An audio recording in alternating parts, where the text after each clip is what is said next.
Maraming salamat sa Kalihim. Magsiupo po tayo. Maraming salamat sa Kalihim ng Department of Agrarian Reform, Secretary Conrad Estrella sa inyong pagpakilala. Ang alkalde ng lungsod ng Palayan, Diandre Nicole Cuevas, at lahat po ng ating mga LGU na nandito nakasama natin ngayon.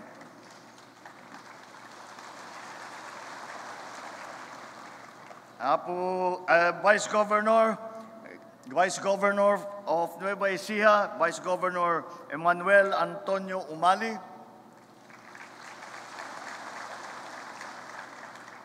At mga minamahal kong mga kasama sa pamahalaan na nandito upang magbigay ng tulong sa ating mga programa.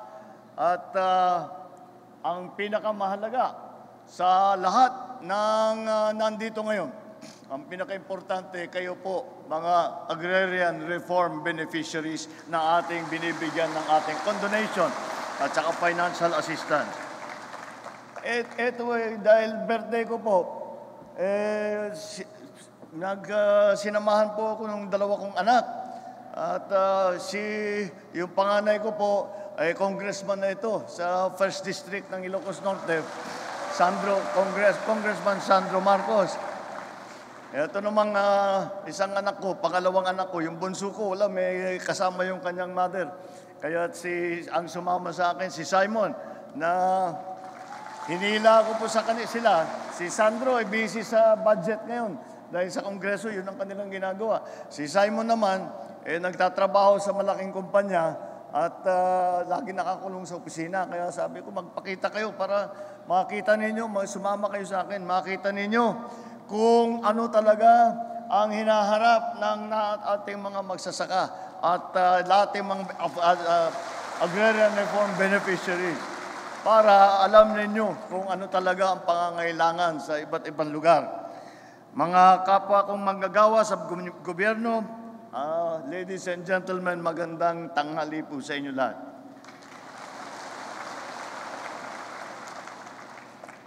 Talagang tunay ang kasayahan ko dahil napaka-espesyal ng araw na ito para sa akin. Kaya naman, minamarapat ko na kayo ang makasama ko sa araw na ito. Dahil po, ang inyong sipag, ang pagsusumikap, at katatagan ng loob ang siyang nagsisilbing inspirasyon. Hindi lang para sa akin, kung hindi sa lahat ng inyong mga kapwa Pilipino. At kaya nais namin pagbutihin palalo, araw-araw, ang aming paglilingkod sa bayan. Kung kilala ang Nueva Ecija bilang rice bowl ng bansa, ito ay dahil sa inyong angking galing sa pagsasaka at sa inyong tibay sa kabila ng lahat ng pagsubok sa sektor ng agrikultura. Likas naman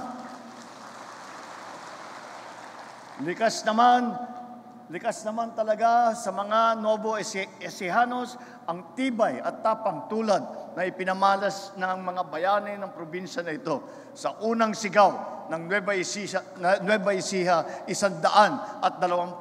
taon na nakalipas.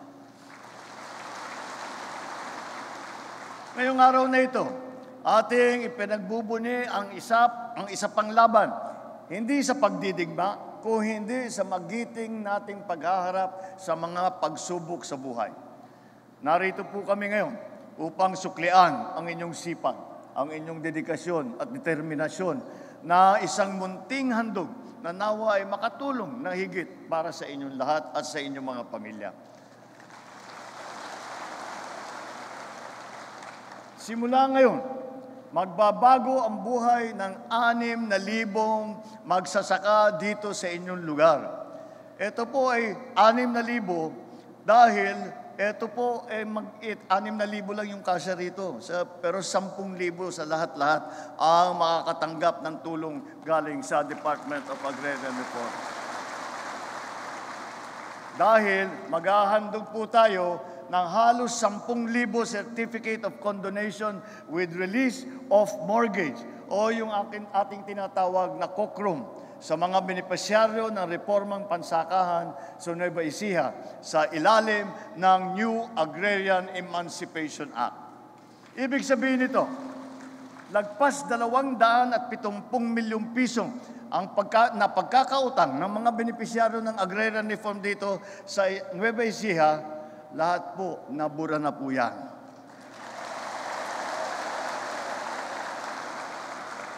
Sa tulong nito, may iibsan ang bigat ng inyong mga pasanin at magkakaroon ng ang lahat ng pagkakataong makabangon at makapagsimula muli. Hindi pa ito ang huli naming pagbibigay ng Cockroom dito sa Nueva Ecija. Dahil may mahigit sa 4,500 magsasaka na sa inyong lalawigan, aking nan makakatanggap dito ng malapit na darating na panahon. Pangako po yan ng ating magiting na kalihim ng reformang pansakahan.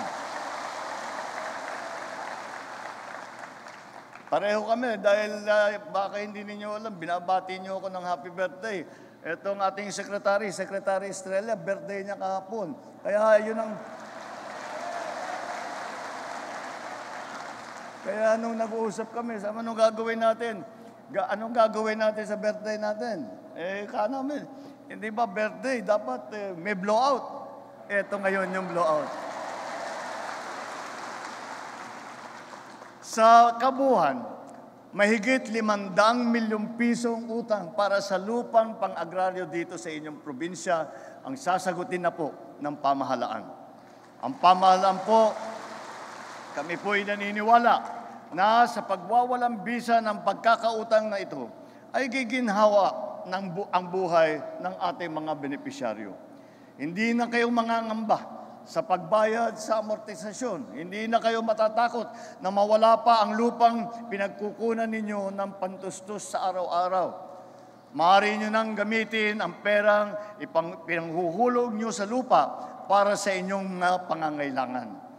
Mahigit 5 dekada na ang nakalipas matapos lagdaan ng aking ama, si Pangulong Ferdinand E. Marcos Sr., ang Presidential Decree number 27 na may layuning mabigyan ng katuparan ng pangarap ng ating mga magsasaka. Kasama din po dyan, nagkataon din po, baka hindi rin po nyo alam, noong nasimulan itong Agrarian Reform Program, ang kalihim po noong panahon ng aking ama ng Department of Agrarian Reform ay ang lolo po ng ating kalihim ngayon, si Lolo Condring Estrella. At siya ang dear, sabi namin, nung ako'y umupo, isa siya sa una na nakausap ko, sabi ko, kailangan naman nakakahiya sa ating mga ninuno na hindi natin matapos ang programang sinimulaan nila. Kaya talaga, desidido kami, tatapusin po namin lahat ng Agrarian Reform Program bago matapos ako bilang Pangulo. Kaya naman, hanggang ngayon ay patuloy natin sinusulong ang inyong karapatan, kapakanan at kasaganahan, maging ang kaunlaran sa sektor ng agrikultura sa ating bansa. Ngunit, hindi rito natatapos ang ating pagtulong. Maghahandod din ang DAR Nueva Ecija ng pautang na nagkakahalaga ng halos 41 milyong piso para sa mahigit na 400 benepisyaryo. Kaisa ng Department of Agriculture, kasama na rin po ang DBP, ang Planters Products Incorporated. Inilunsad na po natin kani-kanina lamang sa Gimba ang Agri, Puhunan at Pantawid Program.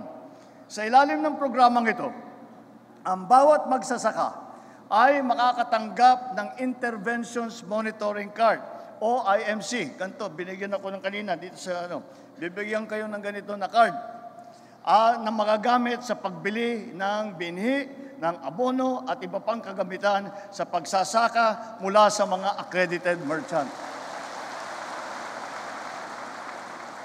Napakasimple lang po.